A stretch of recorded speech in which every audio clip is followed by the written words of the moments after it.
Наверное, нам не надо слишком сильно бояться пчел, когда она к нам прилетает. Она не всегда прилетает со злом. Пчела, она занята своей работой. Ей некогда заниматься, приходить к вам с плохим смыслом, каким-то умыслом. И она вот, к сожалению, не понимает того, что если она вас ужалит, она умрет. И поэтому вот залетела к вам случайно пчела домой, она просто случайно залетела. И вот вы обратите внимание, она не летает по квартире, да, по комнате, она летит на окно, она пытается выйти, но, к сожалению, в отличие от ос, пчелы не могут выйти. Вот у них почему-то там, видимо, что-то не хватает в их мозгу. Оса, она залетела и вылетела, а пчела, она не может вылететь. Так вы тихонечко помогите ей, ну элементарно, спичный коробок, спички убрали, тихонечко ее накрыли и выпустили, она вам скажет спасибо. Вот. А если она там к вам села на плечо где-то в лесу, но она летела с нектаром, она, вот представляете, 40-50 миллиграммов она несет в своем медовом зобике. Для нее это очень большая ноша, еще пыльцу она несет в корзиночках. И она к вам села на плечо отдохнуть, чтобы дальше полететь. А у вас тут паника, ой, что такое? Очень часто мы с вами, большинство горожан, наверное, и даже сельских жителей почему-то не знают, как общаться с пчелами. Не на пасеке, в лесу. И вот был такой случай, грустный случай, когда бабушка с внуком пошли в лес, по грибы, по ягоды погулять, и они попали в пчелиную дорогу. То есть у пчел есть определенная дорога, по которой они летают. И вместо того, чтобы уйти с этой дороги, бабушка сняла платок с себя и начала махать. И, соответственно, когда все это закончилось, нашли 2 трупа, бабушки и внука. Поэтому ни в коем случае, никогда, если к вам прилетела пчела, не махаться, потому что у пчел они сообщают другим пчелам. То есть вот вы одну пчелу там начали махать, пытаетесь ее раздавить, она, соответственно, кричит: помогите, спасите, наших бьют, и тут, соответственно, все прилетают и начинают защищать эту пчелку. И в результате страдает человек. Поэтому ни в коем случае никогда не раздевайтесь, потому что очень часто бывает так, что пчела залазит под рубашку или куда-то там в штаны, и человек, у нас такая, да, привычка быстрее раздеться, значит, вы ее там тихонечко как-нибудь раздавите, но не раздевайтесь, потому что, не дай бог, прилетит такая же вот армия помощников, и вас просто-напросто могут зажалить. Бывают эти вот пчелы-убийцы, да, которые вот они вот уже прям вот им вот не жить, не быть, надо вас ужалить. Тогда, как вариант, значит, вы ее, кого вперед, кто кого опередит. Самое лучшее — это просто ее взять и убить, чтобы она уже тут вам нервы не мотала, потому что она от вас не отстанет. И их, как называют эти пчелы-самоубийцы, они уже вот, у них вот что-то там, видимо, какой-то как бзик начался, что нужно ужалить. Посмотрите, где вы находитесь, чтобы не попасть в вот эту вот дорогу в лед пчел. В принципе, вот когда самое лучшее, наверное, вот время, я говорю, это когда вот начинается гроза или дождь неожиданно, там прямо видно, вот они, знаете, вот они вот тучи так вот летят, все в одно место. Это заметно очень хорошо. Но когда вы просто гуляете по лесу, вот, как вариант, то есть вот вас пчела вдруг ни с того ни с сего к вам попала, вы ее отмахнули, вторая прилетела, значит, вы попали в дорогу. Потом даже можно посмотреть, вот, допустим, полянка, и между елок там есть какой-то просвет, как тропиночка какая-то. Они, то есть, летят вот тоже вот на эти же просветы дорожки. Конечно, если вы знаете, что где-то находится недалеко пасека, то ни в коем случае, конечно, нельзя никаких духов, дезодорантов, ничего, никаких запахов резких, ни запах бензина, запах пота они не любят, чеснока. Очень часто бывают такие случаи, что в пьяном виде человека зажалили пчелы. И, значит, считается, что пчелы не любят запах алкоголя. Жало отличается от жала осы тем, что оно имеет зазубринки. И когда, вот обращали, наверное, внимание, оса ужалила и улетела, и ничего у вас в теле не остается. А когда ужалила пчела, остается маленькая такая, как занозочка, да, это жало, оно зазубринками, и мы его не можем вытащить. Но это естественно. И, как это ни грустно, пчела после ужаления погибает, потому что у нее полностью отрывается желеносный аппарат, и, так скажем, гемолимфа у нее вместо крови, она истекает кровью, и через какое-то определенное время она погибает. Очень часто люди начинают паниковать, вот пчела ужалила. Значит, естественный процесс, что идет? Обязательно идет опухание. Опухание, начинается зуд, то есть это естественный процесс организма на воздействие яда. Люди начинают, вот у меня там неплохо, аллергия, что-то началось. Это не аллергия, это естественный процесс. Если у вас начинаете задыхаться, начинается сердцебиение, у вас пошли тело там пятнами, то, скорее всего, да, у вас аллергия. И нужно, конечно, как можно быстрее принять лекарство, супрастин, там вот димедрол, еще что-то, или обратиться, как вот сейчас говорят, в медпункт обратиться. Но пока вы доедете до медпункта, уже можете задохнуться, поэтому сразу лекарства, да, надо принимать, вот, чтобы не было. А так, через 2-3 дня опухоль спадает, и все нормализуется. Я считаю, что с пчелами работать всегда можно, просто нужно их уметь понять. Ну, вот как мы с вами книгу открываем, да, читаем, то есть пчела вам все скажет, но она не может нам сказать нашим человеческим языком, она говорит своим поведением, своими как-то там жужжанием, то есть с ней можно очень даже хорошо подружиться. Вы пришли на пасеку, пчелки работают спокойно, все тихо, спокойно. Вы открываете улей, достаете рамочки, все хорошо, пчелки не беспокоятся. Но вдруг ни с того ни с сего одна пчелка вас ужалила. Значит что? Значит, что-то вы сделали неправильно или что-то их беспокоит. Вполне возможно, вот иногда вот работаешь с пчелами, все было прекрасно, хорошая солнечная погода, ветра нет. Вроде бы что, вдруг ни с того ни с сего пчелка и вас ужалила. Оказывается, где-то уже на подходе идет тучка с дождиком. А им очень не нравится, когда дождик идет. У них зонтиков нет, они зонтиками не летают. Вот. Поэтому они вам дают предупреждение, что все, пора работу заканчивать. Вот. Потом, ну как бы вот зимой, если вы, допустим, в зимовник спускаетесь, там по гулу пчел определить можно, что у пчел. Если они сидят тихо, спокойно, значит у них все прекрасно, все отлично. И бывает так, что они там что-то шебелошат, что-то разговаривают. Вот такой шелест листа, вот осенью, когда бывает сухая погода, да, вот что-то такое, вот какой-то звук они издают непонятный. То есть у них уже корма на исходе, они уже сидят, можно сказать, на голодном пайке, и их нужно срочно спасать. Как ни странно, в этом году май у нас, наверное, июль, перепуталось все. И если пчелиная семья сильная и стоит на полянке на солнце, то пчелки, чтобы нормализовать температуру в гнезде, чтобы рамки у них не расплавились, это же воск, он же плавится очень сильно, они выходят на улицу, на прилетную доску и начинают все вентилировать. И вот бывает такая картина иногда, смотришь, и вот прям вот целая гроздь под ульем висит вот так вот пчел. Вот целая борода, называют пчеловоды, висит, пчелы висят бородой. Значит, пчелам жарко, их нужно срочно спасать. Что вы можете сделать? Ну, элементарно хотя бы просто взять кусок фанеры, да, или там шифера и притянуть их, чтобы солнце так сильно их не нагревало. И они вам скажут спасибо. И они не будут уже тут просто так сидеть без дела, а они уже пойдут что-то, какую-то выполнять работу.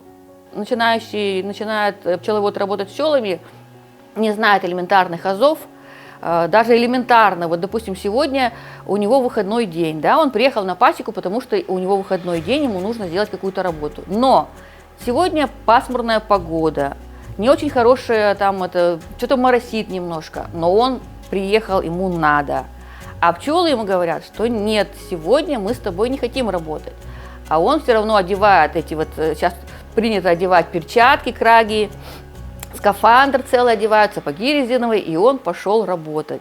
В результате пчелы возмущаются, он этого ничего не чувствует, но если, не дай бог, рядом есть соседи, то соседи все страдают. В плане, допустим, лечения, я бы сказала, наверное, больше всего ошибок допускают пчеловоды, что и начинающие, что и уже с опытом большим пчеловоды.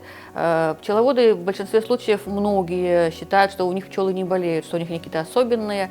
Но это, к сожалению, не так. У нас сейчас везде есть воротоз, который очень приносит большую гибель пчелам, и с ним нужно постоянно бороться, то есть весной и осенью проводить обработки. Но пчеловоды, может, из-за того, что плохо уже видят, из-за озарения очки не одевают и не видят, что очень много клеща. Они замечают, как правило, когда пчелы рождаются без крыльев, то есть это уже считается сильная степень заклещеванности, когда пчелы, ну, просто их выгоняют из улья, этих пчел без крыльев. Ой, у меня пчелы без крыльев. Ну, это уже, значит, все, уже воротоз очень много, уже вот такая идет деформация крыла. А нужно на более ранних стадиях проводить обработку весной и осенью. Рекомендуется соты менять. То есть вот если вы посмотрели сот на солнце, и он просвечивает, то этот сот еще можно использовать. Если он уже темный, то его выбраковывают, но некоторые пчеловоды их оставляют. Но сот, когда темный, там ячейки, они встают меньше по объему. То есть вот когда пчелы выходят из ячейки, остается кокон. И вот сколько там пчел выходит, пчелы, конечно, пытаются все это убрать, но все равно остается, и стенки сужаются. И в результате пчела уже в разы встает меньше. Но раз она меньше стала, значит, она и меньше меду принесет, и уже у нее и сил меньше будет, и всего остального.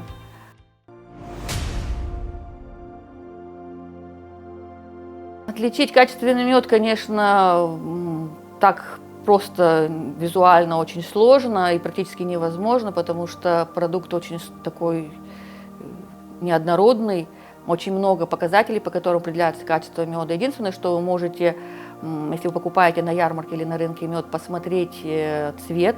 Но сейчас в связи с тем, что появилось много ароматизаторов и красителей, все это добавляется в сахарный сироп, и получается красивый очень мед, хотя это не мед.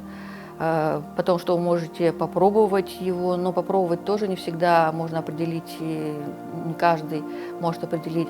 Но самое, что простое, вот рекомендую, значит, вы берете с собой воду, дистиллированную желательно, и льете мед, как он у вас ложится в стакан. Вы когда мед взбалтываете, ложечкой размешаете, раствор должен немножко мутный стать, чуть-чуть мутноватый. То есть он не должен быть, как вот раньше вода была прозрачная, он немножко мутноватый должен стать. И он ложится как-то вот так аккуратненько. Потом, значит, мед на ложечку наматывается очень хорошо, если он натуральный. Но если он не натуральный, значит, он у вас не будет мотаться. Если вот вы мед растворили в воде, капнули капельку йода, и у вас раствор посинел, значит, в мед добавлен крахмал. Хорошего ничего это не носит, у вас уже мед поддельный, фальсификат. Если же вы капаете уксус, и у вас вспенивается, значит, в меде находится известь или мел. Значит, там идет добавка уже, мед не натуральный. Он может быть и натуральный, но он идет с добавкой. ГОСТ вообще есть, но вот, к сожалению, на ярмарках простой потребитель, покупатель, он не спрашивает документы, он просто покупает. Люди покупают, потому что стоит очередь. Вот я, допустим, просто из своего любопытства одно время подходила к этим ярмаркам, мне просто было интересно, что скажет продавец мне в ответ. Вот стоит человек, продает мед, у него мед, сортов там 10-15. Написано, к примеру, он там откуда приехал, с Волгограда, допустим, да, с Волгоградской области приехал. У него мед липа. Я говорю, откуда у вас липа вот в таком большом количестве? У нас растет. Я говорю, сколько у вас липа растет? Вот у нас, допустим, действительно гектары, да, 1000 гектаров липы. Мы меняемся с пчеловодами. Но это же глупо. Но зачем я буду менять свой мед липовый, да, на какой-то там другой мед? У него мед с мятой. Я говорю, хорошо, говорю, у вас, допустим, мята растет в Волгоградской области. Сколько гектаров у вас этой мяты растет? Много. Чтобы получить, значит, с 1 гектара мяты можно получить всего 40 килограммов меда. А он продает флягами. То есть возникает вопрос. И меня просто заинтересовал шикарный цветок кабачка и тыквы. И целый куботейнер меда. Я говорю, откуда у вас столько много меда? У нас это вот, вы же видите, какой большой цветок у кабачка и у тыквы.